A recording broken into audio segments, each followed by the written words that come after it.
بسم اللہ الرحمن الرحیم۔ السلام علیکم۔ امید ہے کہ آپ تمام حضرات خیر و عافیت سے ہوں گے۔ عربک، اردو اور انگلش کی ٹرانسلیشن کے ساتھ آپ کے سامنے 10 الفاظ مانے ہیں، ان کو یاد کر لیں۔ پہلا لفظ آپ کے سامنے ہے درد، تکلیف۔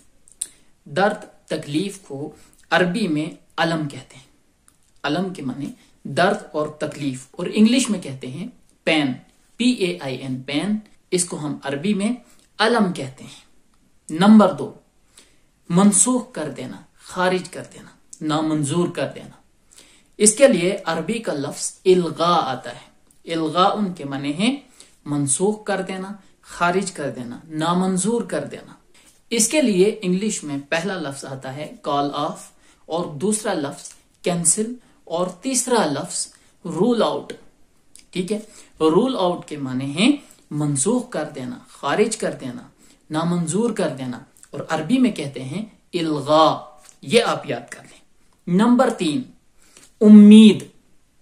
تیسرا لفظ آپ کے سامنے ہے امید، امیدیں۔ امید کو ہم عربی میں کہتے ہیں عمل۔ عمل، امید اور اعمال جمع ہے، اس کے معنی ہیں امیدیں۔ اور انگلش میں اسے کہتے ہیں ہوپس۔ ہوپ کہتے ہیں امید کو، اور ایس کے ساتھ کیا ہے؟ اعمال، امیدیں۔ چوتھا لفظ سامنے۔ سامنے کو عربی میں کہتے ہیں امامہ، اور انگلش میں کہتے ہیں فرنٹ۔ پانچواں لفظ آپ کے سامنے ہے پیچھے۔ پیچھے کو عربی میں کہتے ہیں خلفہ۔ خلفہ کے معنی پیچھے، اور انگلش میں اس کو کہتے ہیں بیہائنڈ۔ بیہائنڈ کے معنی پیچھے، اور عربی میں اس کے لیے لفظ استعمال ہوتا ہے، وہ کیا ہے؟ خلفہ۔ خلفہ کے معنی پیچھے۔ نمبر 6، نیچے۔ نیچے کو ہم عربی میں کہتے ہیں تحت۔ تحت کے معنی نیچے، اور انگلش میں اس کے لیے لفظ آتا ہے بلو۔ بلو کے معنی ہیں نیچے، اور عربی میں اس کے لیے جو لفظ آتا ہے وہ ہے تحت۔ تحت کے معنی نیچے۔ ساتواں لفظ آپ کے سامنے ہے اوپر۔ اوپر کے لیے عربی میں جو لفظ استعمال ہوتا ہے وہ ہے فوقا۔ ٹھیک ہے، فوقا کے معنی اوپر، اور انگلش میں اس کے لیے ابو۔ ابو کے مینز اوپر، اور انگلش میں فوقا۔ یاد کر لیں۔ نمبر 8، امن و امان، شانتی۔ اس کے لیے عربی میں لفظ استعمال ہوتا ہے امان اور امن۔ امان ایک لفظ، اور دوسرا لفظ امن۔ امن کہو آپ یا پھر امان، اس کے معنی ہوتے ہیں امن و امان، شانتی۔ اور انگلش میں اس کے لیے سیفٹی کا لفظ استعمال ہوتا ہے۔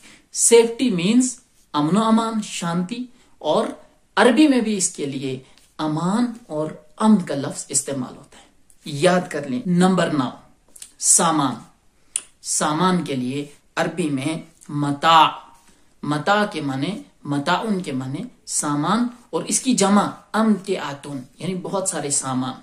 امتعاتن کے معنی سامان، اور انگلش میں اس کے لیے بیگیج اور لگیج۔ ٹھیک ہے، لگیج استعمال ہوتا ہے انگلش میں۔ نمبر 10 اور آخری لفظ آپ کے سامنے ہے قبضہ کرنا، کسی چیز کا مالک بننا۔ اس کے لیے عربی میں لفظ استعمال ہوتا ہے امتلاک۔ امتلاک کے معنی ہوتے ہیں قبضہ کرنا اور مالک بننا، اور انگلش میں اس کے لیے ٹیک اوور۔ ٹیک اوور کے مینز قبضہ کرنا، کسی چیز کا مالک بننا۔ امید کرتا ہوں آپ کو یہ الفاظ پسند آئے ہوں گے۔ پسند آنے کی صورت میں اس ویڈیو کو اور لوگوں تک شیئر کریں۔ اللہ آپ کو سلامت رکھے، میرے لیے دعا کریے گا۔ اللہ حافظ۔